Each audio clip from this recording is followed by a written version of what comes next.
যে মাঠে তাদের পরে একজন মোমেন্ট চেঞ্জার একজন প্লেয়ার আছে মেসি যে কোনো সময় পার্সোনাল ব্রিলিয়ান্স দিতে পারে। আমার পিক দিন শেষে এখনও আর্জেন্টিনা ফাইনালে যাচ্ছে।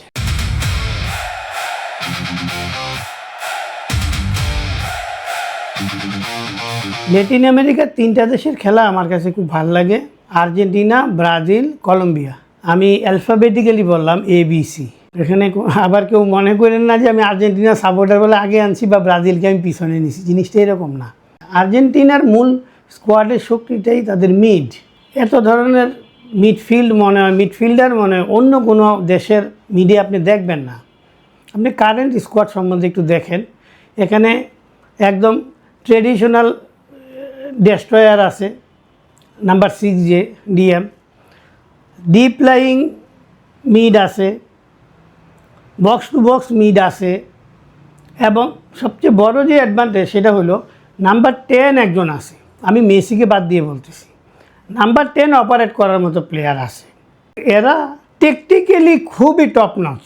টেকনিক্যালি আমি একটু খেয়াল করেন, টেকনিক্যালি না টেকনিক্যালি, অর্থাৎ কোচ তাদেরকে যে টেকটিক্সটা দিবে সেই অনুযায়ী তারা খেলাটাকে এমনভাবে খেলবে, পুরো মোমেন্টামটা নিজের কাছে রাখবে, মোমেন্টাম বাড়াবে, মোমেন্টাম কমাবে, খেলার আমরা যেটা বলি ম্যাচ টেম্পো নিজেদের হাতে রাখবে। এর সাথে সবসময় আর্জেন্টিনা দলের সবসময় দেখা যায় 2টা সিবি খুব ভালো থাকে, অন্তত একজন তো ভালো থাকে। আপনারা একটু পিছনের দিকে গেলে রবার্টো আয়ালার কথা মনে থাকার কথা। এই টিমেও এখন লিসান্দ্রো মার্টিনেজ খুব ভালো খেলতেছে, তাছাড়া কুটি রুমেরও বেশ ভালো খেলতেছে, কুটি রুমেরও তো ক্লাবেও ভালো খেলছে। এর সাথে আর্জেন্টিনার অ্যাটাকটাকে কম্বাইন্ড করে, অ্যাটাকটাকে আরও শানিত করে 2টা উইং, আমরা জানেন যে 2টা ফুলব্যাক যারা উইংব্যাক হিসেবে কাজ করে, ওরা উপরে উঠে অপারেট করে, টাচ লাইনে অপারেট করে, পকেটে অপারেট করে। এই রকম একটা টিমকে খেলানোর জন্য যা আপনি আর্সেনাল দরকার, প্রতিটা জিনিসই আর্জেন্টিনার এই 26 জনের স্কোয়াডে আছে।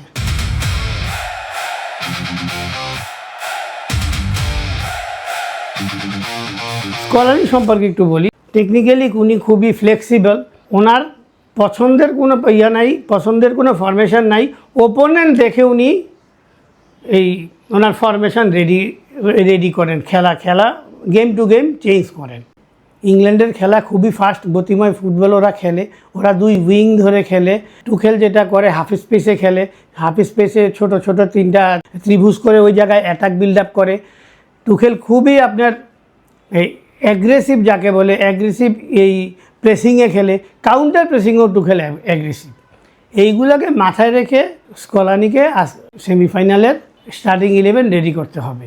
এখন পর্যন্ত ফ্যানদের প্রধান সমালোচনা স্কলানি তার আগের যেই গত বিশ্বকাপের যে সমস্ত ওর বিশ্বস্ত প্লেয়ার আছে সেই ওলগার্সের উপর সে রাখতেছে, বিশ্বাস রাখতেছে, এবং অনেক প্লেয়ারকে খেলায় যাদেরকে না খেলায় তার চেয়ে ওর চেয়ে ভালো অপারেট করতে পারে ওই জায়গায় এরকম বেঞ্চে প্লেয়ার বসায় রাখে। কিন্তু স্কলানিকে এই জায়গাটা নিয়ে আজকে চিন্তা করতে হবে। ছোট্ট 2-1টা কথা বলি, যেমন পারাদেস DM হিসাবে সেরা, তাকে ওখানে রাখাটাই কাজ হবে ডিফেন্সকে শিল্ড দেওয়ার জন্য। সামনে আপনার লো সেলসোকে অবশ্যই লাগবে।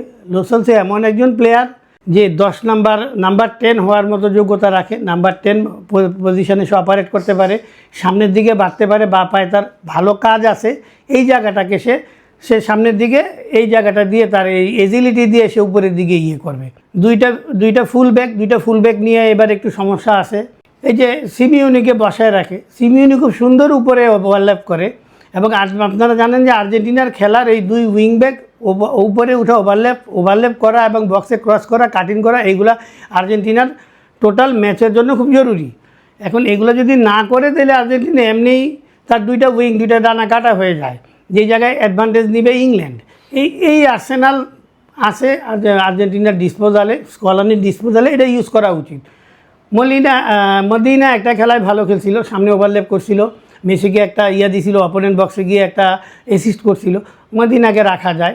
এইভাবে খেলে টুখেলের খেলাটাকে মাথায় রেখে আর্জেন্টিনা যদি গেমটা টেম্পোটা কন্ট্রোল করতে পারে, আর্জেন্টিনার জন্য সহজ হবে ম্যাচটা বের করে নেওয়া।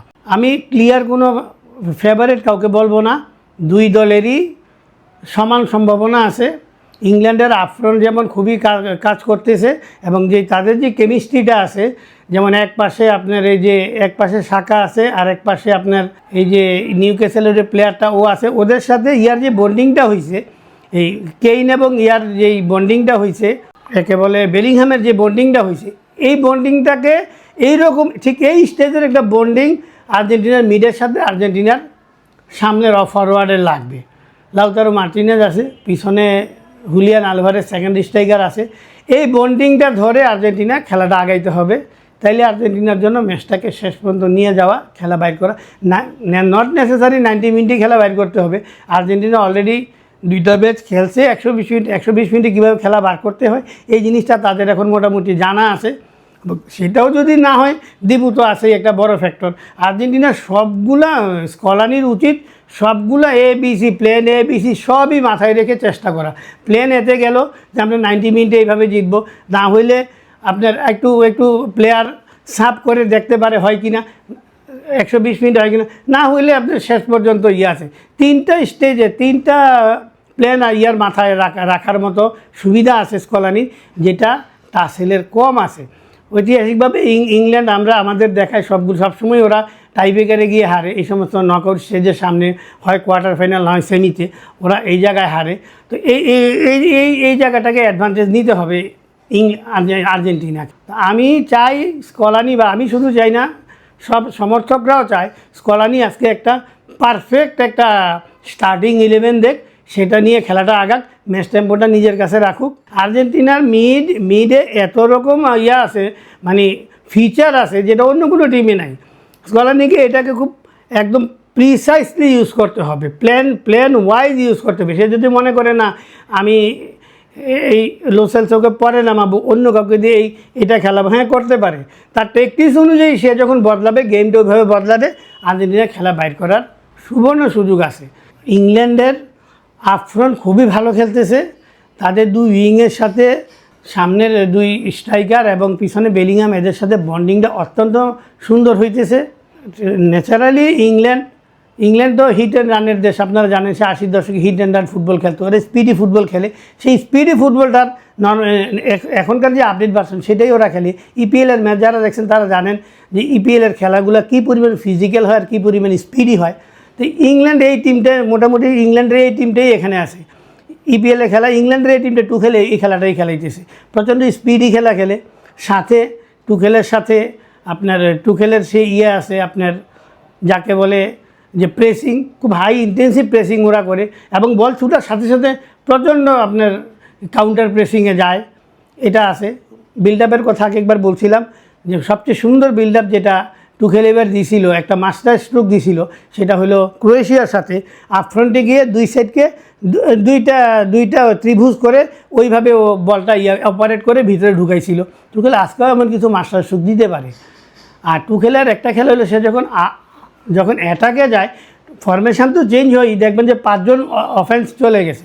আবার যখন টুখেল দেখে যে আমার এখন কাজ হয়ে গেছে আর খেলার দরকার নেই, খেলাটা কিন্তু সে একদম ডিপে বসে খেলা কিল করে না, সে 5টা ডিফেন্স নিয়ে, গত ম্যাচে যেটা করছে 5টা ডিফেন্স নামাই দিয়ে সে খেলা কিল করছে।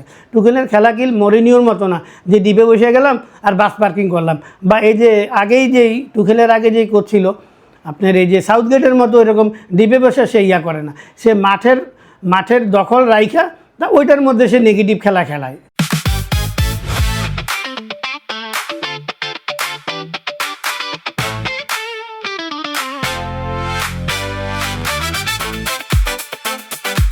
স্কলানিকে বুঝতে হবে বা মানতে হবে যে মাঠে তাদের পরে একজন মোমেন্ট চেঞ্জার একজন প্লেয়ার আছে, মেসি যে কোনো সময় পার্সোনাল ব্রিলিয়ান্স দিতে পারে। কাজেই আর্জেন্টিনা এই মেসির জন্য বা মেসির মোমেন্ট অফ ব্রিলিয়ান্সের জন্য আমি আর্জেন্টিনাকে ইংল্যান্ডের থেকে কোনো অংশে কম আমি বলতে রাজি না।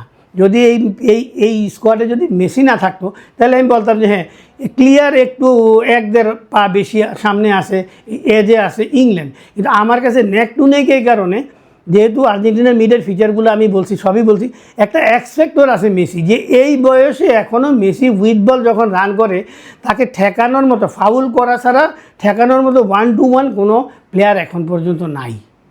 তো সাধারণত এই সমস্ত বড় খেলোয়াড়রা, ওইদিকেও আছে হ্যারি কেইন আছে, বেলিংহাম আছে, বড় খেলোয়াড়রা এই সমস্ত বিগ ম্যাচে নিজেদেরকে লাইমলাইটে আনার জন্য মানে ওরা তৈরিই হয় বিগ ম্যাচ প্লেয়ার, এই জন্যই ওদের নাম হয়।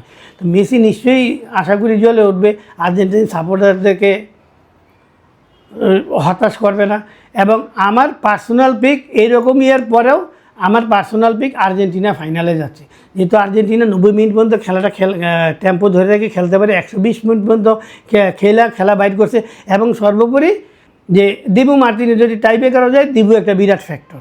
এই 3টা ফ্যাক্টরের কারণে আমি আর্জেন্টিনাকে আগে রাখতেছি। তবে খেলা একদমই সহজ হবে না। আর বড় ম্যাচে যা হয় আপনারা দেখছেন, গত ইয়ার এই যে নরওয়ে যে খেলাটা হারলো দেখছেন, বড় ম্যাচে সুযোগ আছে কম, 1টা 1.5টা 2টা ক্লিয়ার সুযোগ আসে না, হাফ চান্স আছে, সেইগুলারই চান্স নিতে হয়। যে চান্স মিস করছে সেই হারছে, নরওয়ে চান্স মিস করছে, নরওয়ে হারছে।